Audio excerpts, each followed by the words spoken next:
اس آیت میں اللہ تعالیٰ بتا رہے ہیں کہ ہم نے انسان اور جنات میں سے شیاطین بنائے ہیں جو انبیاء کے دشمن ہیں، وہ بعض کو وحی بھیجتے ہیں۔ یوحی، لفظ یوحی آ گیا نا، وحی۔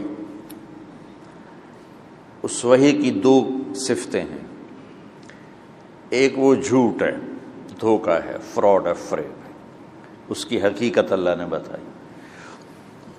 دوسرا، اس میں شیطان کا طریقہ کار بتایا کہ شیطان اپنی غلط بات کو بہت خوبصورت پیش کرتا ہے، زخرف القول، اپنی بات کو بڑے سلیقے سے خوبصورت بنا کے۔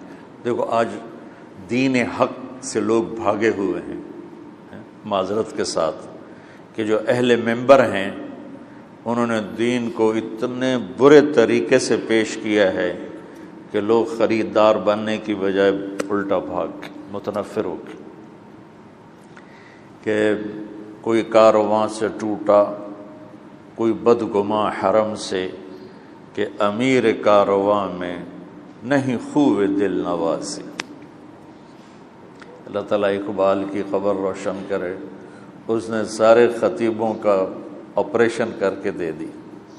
کوئی کارواں سے ٹوٹا، کوئی بدگماں حرم سے، کہ امیر کارواں میں نہیں خوب دل نوازی۔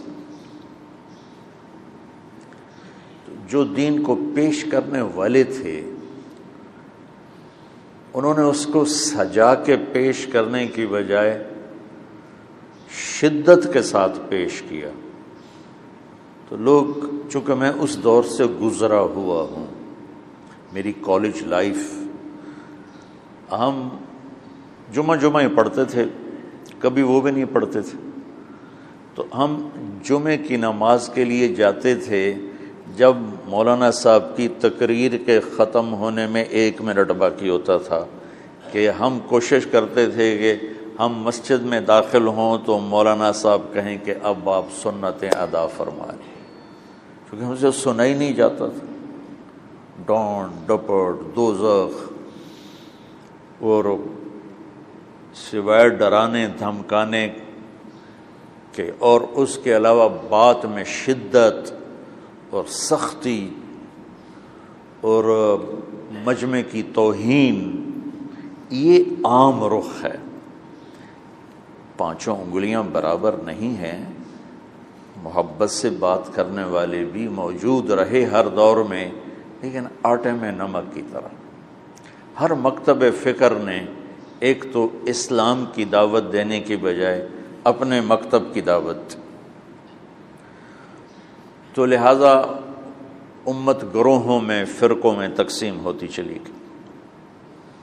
تو شیطان کو اللہ تعالیٰ بتا رہا ہے کہ یہ سلیقہ ہے کہ وہ اپنی بات کو بہت خوبصورت کر کے پیش کرتے، لوگ خریدار بن جاتے۔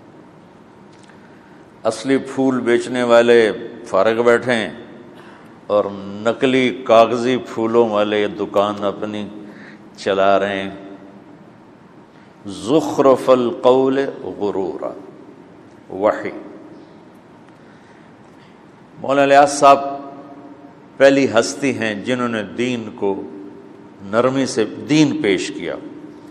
انہوں نے اپنے مسلک مذہب کو نہیں پیش کیا، دین پیش کیا، اور محبت اور نرمی سے پیش کیا، اور آگے نصیحت بھی اسی کی۔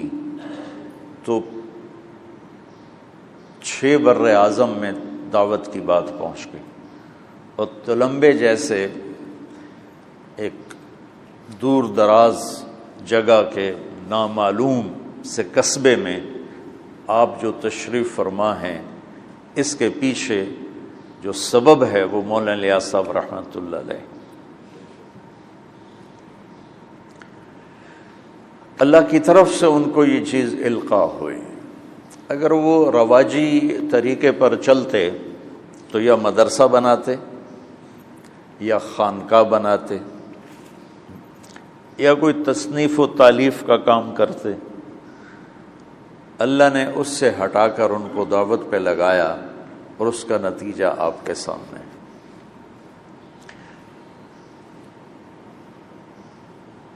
تو حق کیسے پھیلتا ہے؟ اس کی ابتدا بھی وحی سے ہے۔ انا اوحینا الیک کما اوحینا الی نوح والنبیین من بعدہ،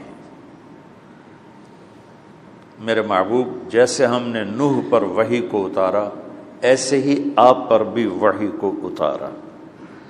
تو حق ہو یا باطل ہو، ابتدا دونوں کی وحی سے ہو رہی ہے۔ باطل کی وحی جھوٹی ہے، پیش کرنے والے بڑے زبردست خطیب ہیں، وہ بڑے خوبصورت انداز میں پیش کرتے ہیں، لوگ جھوٹ کے خریدار بن کے۔ تو حق کی وحی کی کیفیت کیا ہے، باطل کی وحی کیا ہے؟ غرورا، اور حق کی وحی کیا ہے؟ وَبِالْحَقِّ أَنزَلْنَاهُ وَبِالْحَقِّ نَزَلَ وَهُوَ الْحَقُّ مِنْ رَبِّهِمْ ذَلِكُمُ اللَّهُ رَبُّكُمُ الْحَقُّ فَمَاذَا بَعْدَ الْحَقِّ إِلَّا الضَّلَالُ فَأَنَّىٰ تُصْرَفُونَ۔ حق حق حق کو اللہ نے ایسے دھماکے کے ساتھ پھاڑا ہے اور پیش کیا ہے کہ دماغ کی ساری چولیں ہلا دی ہیں۔ حق حق حق بالحق انزلناہ، ہم تیرے رب کی وحی حق کے ساتھ اتری، بالحق نزل، اور اس میں کوئی چیز داخل نہیں ہوئی، اسی حق کے ساتھ اتر گئی۔ وَهُوَ الْحَقُّ مِنْ رَبِّهِمْ، جس پہ اتری، یہ ہوا ضمیر کا مرجع اللہ کے نبی ہیں، ہوا ضمیر کا مرجع اللہ کے نبی ہیں، جس پر اتری وہ بھی حق ہیں۔ اتارنے والا جو ہے وہ ذالکم اللہ ربکم الحق، وہ بھی حق ہے۔ فماذا بعد الحق الا الضلال، اتنے واضح حق کو چھوڑنے کے بعد پھر گمراہی کے سوا کیا بچے گا؟ میری بات سمجھ میں آ رہی؟ آپ چلے پہ جا رہے ہیں، میں چاہتا ہوں آپ بصیرت کے ساتھ جائیں۔ ناگواری فطری چیز ہے، جی چاہے گا گھر جاؤں، اس پر کوئی پابندی نہیں، اسی پر تو اجر ہے، لیکن آپ بوجھل دماغ سے جائیں اور پریشر میں جائیں، یہ مجھے پسند نہیں۔ میں چاہتا ہوں آپ شرح صدر کے ساتھ جائیں۔ اس لیے مولانا الیاس صاحب فرمایا کرتے تھے رحمۃ اللہ علیہ کہ میری وجہ سے تبلیغ کا کام نہ کرو، ورنہ جب میں مر جاؤں گا تو چھوڑ دو گی۔ تم قرآن کی نصوص اور احادیث میں خود غور کر کے ذمہ داری سمجھو اور کرو۔